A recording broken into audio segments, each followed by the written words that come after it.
All right, so one of the luxuries of building your own home is you can make changes. There comes a point of no return on some things that once you get to a certain point, you can't really go back without major deconstruction to change things. But up to this point, we just have the framing complete, and I'm getting ready to do sheathing. And we decided last night, the night before, my wife and I decided that we want to do stone wainscoting all the way around the building. So that changes the framing a little bit, and I'm still able to change it because I don't have the sheathing on. But what we want to do is some Versetta Stone around the bottom, and I'll give you a look at what that's going to be. But it does require that the pieces be fastened, at least two of the screws fastened to framing. So makes it a little difficult with post frame because I don't have vertical studs to screw into. I have horizontal girt boards. So we're gonna have to make some adjustments. We're gonna have to add some 2x4s, 2x4 girts to hold the stone. It's gonna be a 3-foot wainscoting with a capstone on top. So it should look pretty nice. I'm hoping anyways, but here's a quick look at it.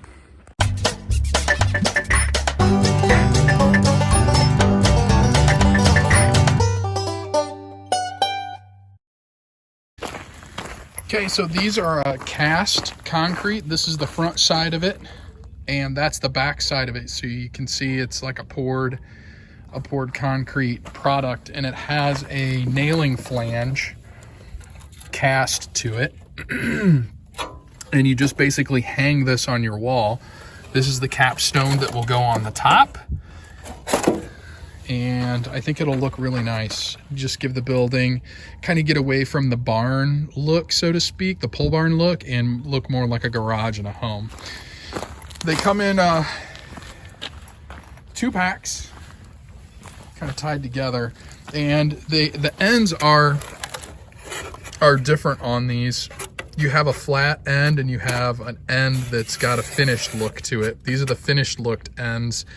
These will be on the corners and anywhere where there's a trim piece or where you will see this edge. We want to use these pieces.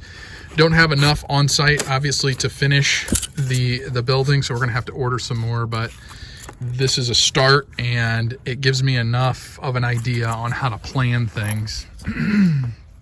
So for the front side, what I'll end up doing probably, since I have these boards here and this is only a little over a foot and a half span, I'll just run a vertical piece here on the corners, and then in the middle I'll be able to fasten to this framework. So I'll just run a piece in the middle, and that'll give me 3 places to fasten into the framing, and I'll do the same with the other corner.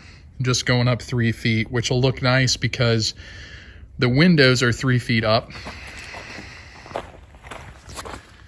from the concrete, so the wainscoting will come right up to the bottom of this, and we'll have the ledgestone right underneath the bottom of the window all the way across. It'll go all the way around the building, so it'll be a nice way to kind of break up the 10-foot wall, make it look nice. And then what I'll do is run some J-channel along the edge here to trim it out, trim my doors out.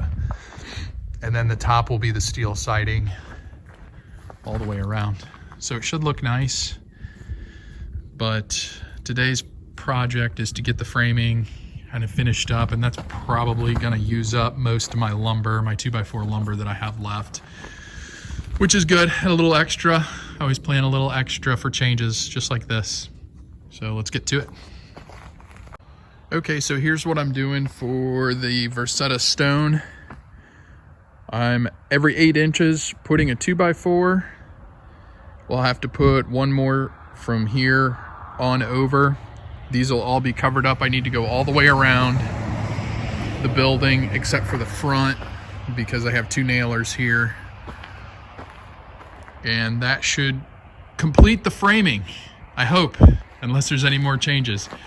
So tomorrow is picking up steel, and depending on how that's packaged and if I can get it off the trailer, that might be all we do tomorrow. Otherwise, we'll come out, get the framing finished up, and maybe start sheathing.